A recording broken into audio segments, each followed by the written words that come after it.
ijakwa mekere ana ijakwa mekere odejo memi dejo we o no takara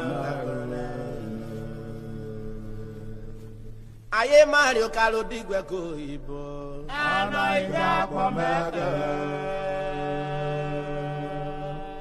obore memere go emesoro ana ijakwa mekere odejo memi dejo we o no takara Urhobo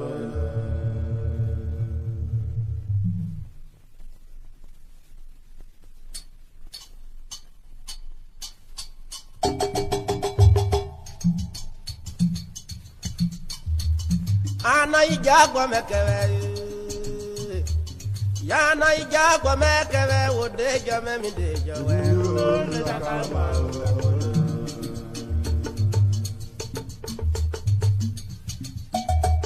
yana ijakwa mekere yana ijakwa mekere odejo memi dejo we otu ikpe mu baba ro na ana ijakwa mekere wenu we man yo kalo digwe go ibo ana ijakwa mekere odejo memi eri o no takama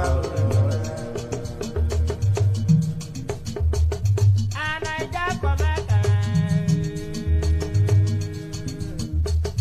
ana ijakwa mekere odejo memi eri o no takama wenu we man yo kalo digwe go ibo ana ijakwa mekere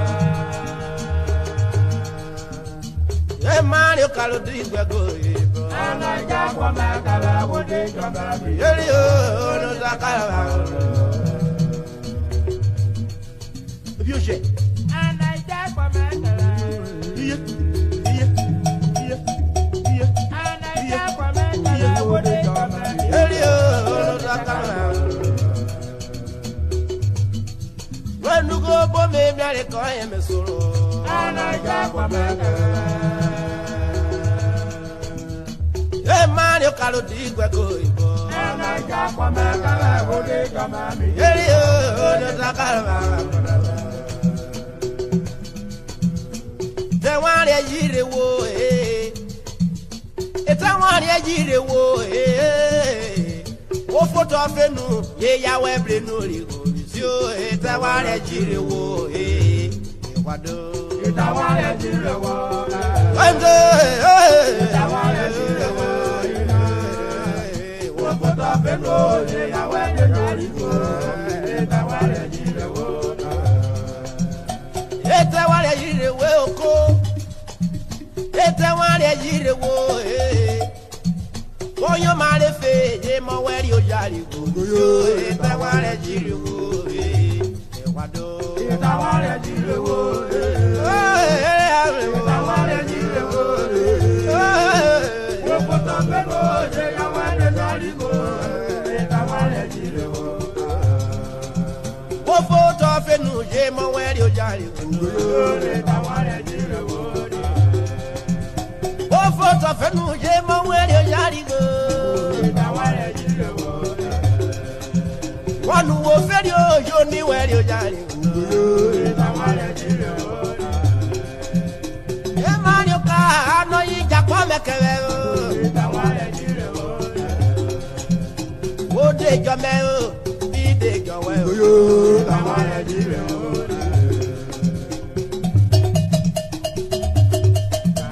itawale jirewo yo ye kwaya itawale jirewo weri nuge koke me o fu wa o itawale jirewo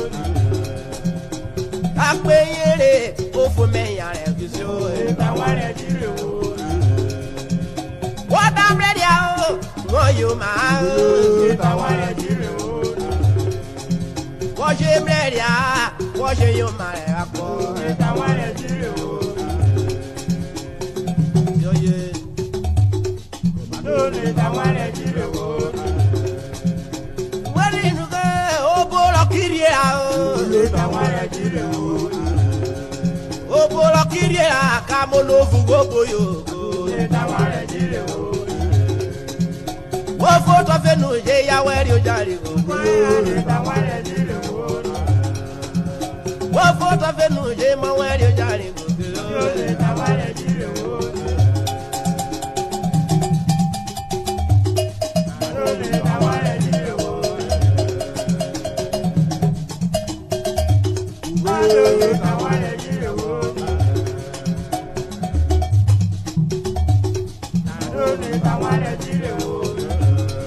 Okari kwa mwera igo narayo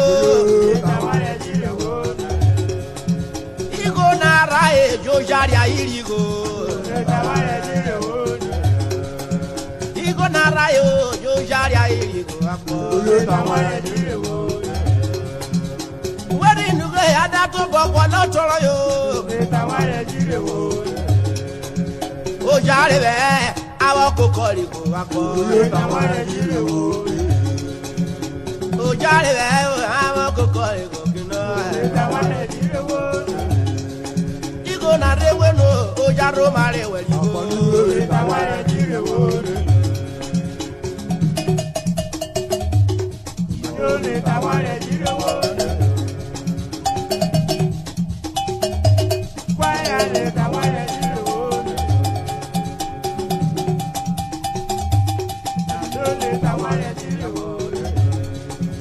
wo foto fenu ye ya weri o jari go ya pare na kone takarma ya pare na kone takarma o kore wanita weje ta o kore wanita weje ta wale wa po no akpora ifure odo se ni kwa ya me yota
Ukagwa otu igbe mewa waro ni na Urukpe igbe nene Ukagwa igbe mewa Urukpe igbe nene Ukagwa oti oyo tari o eferbo Urukpe igbe nene Ukagwa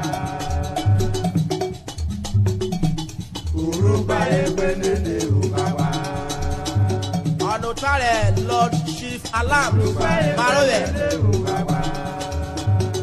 Ai tu biota na lari owo sunena. Urukpe ekwenene Ukagwa.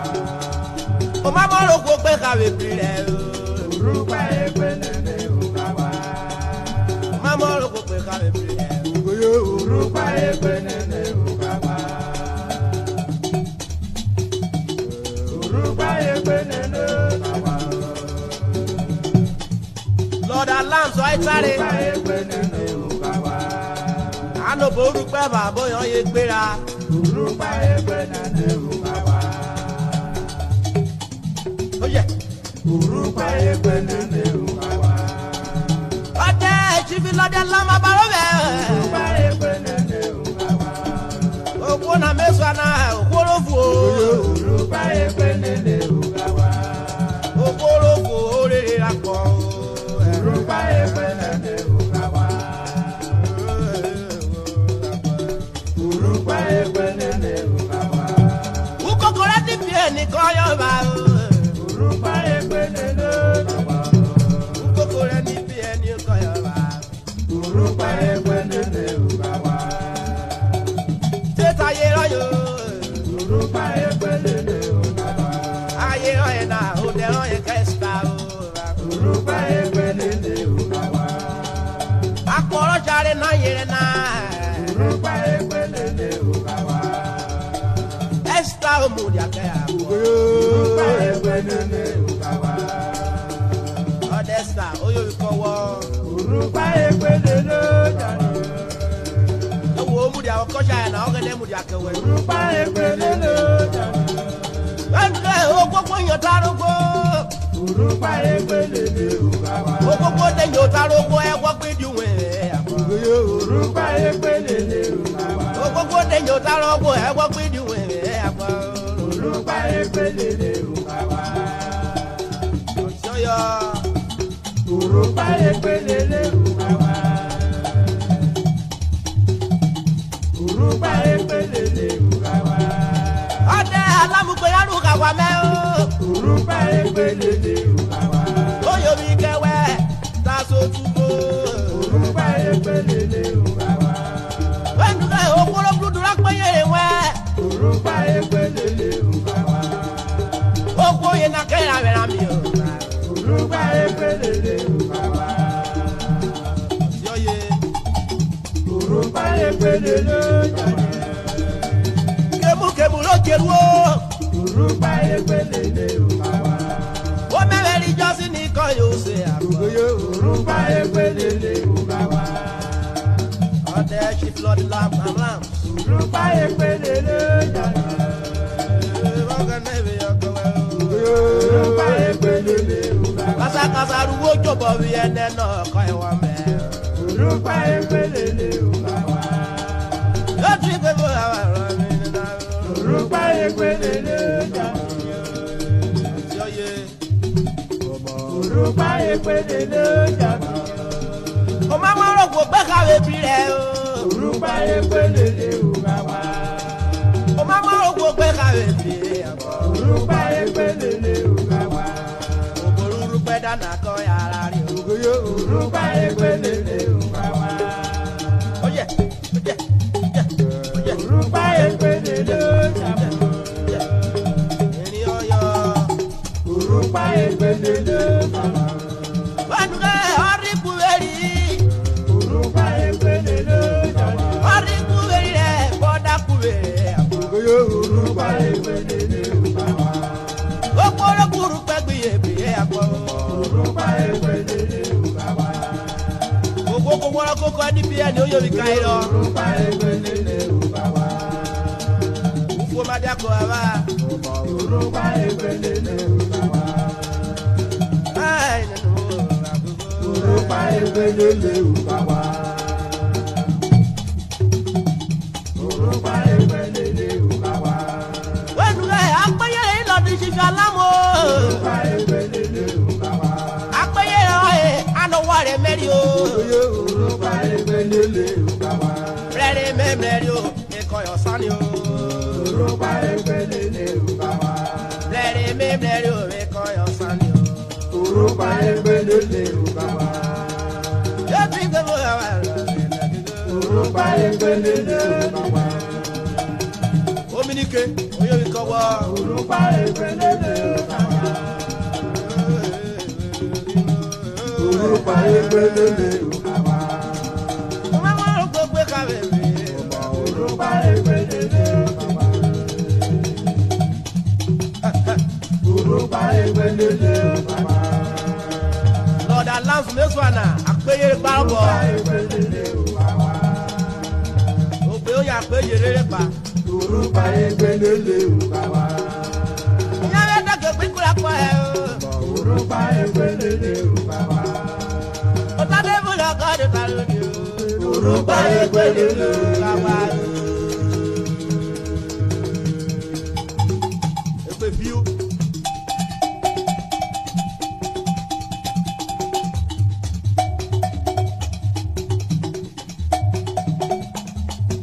Yota.